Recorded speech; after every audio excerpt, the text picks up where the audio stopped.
Assalamualaikum warahmatullahi wabarakatuh. Halo sahabat Al-Fatih, bertemu lagi dengan Pak Nana di program Al-Fatih Jelajah Negeri. Alhamdulillah Pak Nana sekarang ada di depan masjid yang merupakan ikon Provinsi Jawa Tengah. Kira-kira masjid apa ya ini? Ya betul, Masjid Agung Jawa Tengah. Nah, Bapak akan mengajak kalian keliling masjid ini. Kira-kira apa saja ya di dalamnya? Yuk ikuti Bapak terus. Sahabat Al-Fatih yang berbahagia, saat kita berkunjung ke Semarang, jangan lupa untuk mengunjungi lokasi wilayah religi dengan keindahan arsitektur dari 3 wilayah dalam satu bangunan, yaitu Indonesia, Timur Tengah, dan Eropa. Ya, inilah Masjid Jawa Tengah yang berlokasi di Jalan Gajah, Kelurahan Sambiroto, Kecamatan Gayamsari, Semarang, yang dapat menampung hingga 20.000 jamaah. Dengan luas 10 hektar inilah menjadikan Masjid Agung Jawa Tengah sebagai salah satu masjid terbesar di Asia Tenggara. Kemegahannya pun tidak bisa dipungkiri. Namun, tidak hanya itu saja, Masjid Agung Jawa Tengah masih memiliki keunikan-keunikan lain di dalamnya. Di bagian dalam masjid juga sangat unik. Dapat kita lihat bahwa desain interior yang digunakan sangat kental dengan gaya bangunan khas Jawa, mulai dari tiang, ornamen-ornamen, mimbar, dan lainnya. Jika kita menuju ke halaman depan masjid, terpampang 25 pilar megah nan kokoh yang diadopsi dari gaya bangunan Kolosseum di Roma, Italia. Ini menggambarkan 25 nabi dan rasul. Tak ketinggalan, pada pelataran masjid terdapat 6 payung raksasa yang luar biasa megah seperti yang ada pada Masjid Nabawi, Arab Saudi.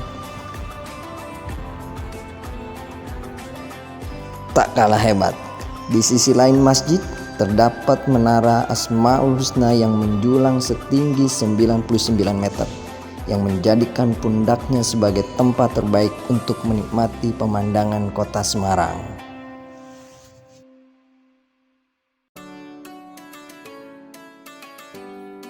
Baik sahabat Al-Fatih, kita sudah berada di menara lantai 19. Sambil menikmati pemandangan yang ada di atas sini, kita akan berbincang-bincang dengan Mas Anang. Ya, Mas Anang, kira-kira bisa menjelaskan bagaimana sejarah berdirinya masjid ini, Pak? Ya, selamat datang, alhamdulillah buat semuanya, ya sahabat Al-Fatih. Ya, sahabat Al-Fatih. Ya, alhamdulillah di sini kebetulan kita berada di Masjid Agung Jawa Tengah.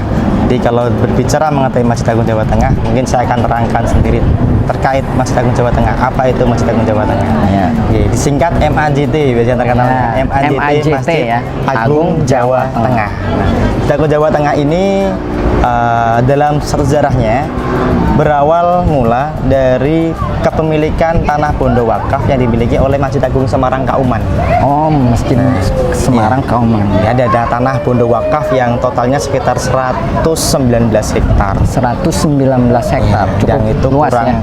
Ya, kemudian itu belum terkelola dengan baik, kemudian dibuat tim sehingga awalnya tanah yang tidak terkelola dengan baik tadi kemudian dikelola, dikumpulkan, telah kembali. Nah, sebagai wujud kembalinya tanah Bondo Wakaf dari Masjid Agung Semarang Kauman tadi, dibangunlah atas usulan dari beberapa tokoh yang ada di sini, ya, tokoh utama seperti Pak Gubernur pada waktu itu, Pak Mardianto, dan beberapa tokoh-tokoh kiai yang lain, ulama-ulama yang lain, sebagai petenger. Kalau dalam bahasanya itu tanda kembalinya tanah Bondo Wakaf dari Masjid Agung Kauman Semarang. Nah, usulannya yaitu didirikan Masjid Agung yang tingkatnya internasional, ya. Jadi tingkatnya provinsi, jadi Masjid Agung Jawa Tengah. Selain digunakan untuk beribadah, Masjid Agung Semarang juga memiliki museum yang terletak di lantai 2 dan 3 menara masjid. Di dalamnya menyimpan berbagai benda yang menjadi saksi perkembangan Islam di tanah Jawa, mulai dari karya seni, dokumentasi, dan naskah-naskah kuno, hingga senjata yang digunakan prajurit Pangeran Diponegoro dalam memperjuangkan kemerdekaan Indonesia. Beberapa piring dan kita melihat ilustrasi di belakang. Nah, ilustrasinya apa? Di sini pada waktu itu orang-orang Gujarat, orang-orang Timur Tengah kemudian datang untuk berdagang untuk mengambil apa? Rempah-rempah kain sutra yang ada di Indonesia. Nah, disitulah karena orang-orang dari Timur Tengah, orang-orang Gujarat itu masuk ke pribumi Indonesia, ya ke tanah Jawa terutama, kemudian di situ berdialog, berinteraksi, dengan bertukar masyarakat budaya setempat, juga, ya. iya, dengan masyarakat setempat. Sehingga apa?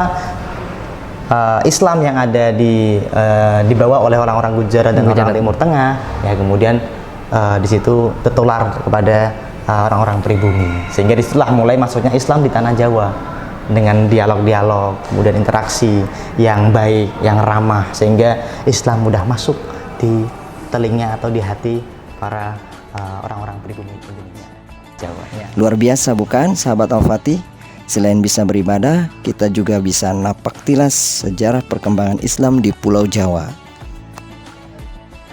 Baik sahabat Al-Fatih, sampai di sini dulu jalan-jalan kita di Al-Fatih Jelajah Negeri.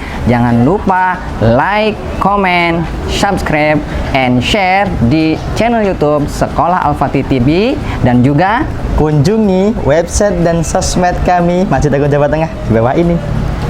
Assalamualaikum warahmatullahi wabarakatuh.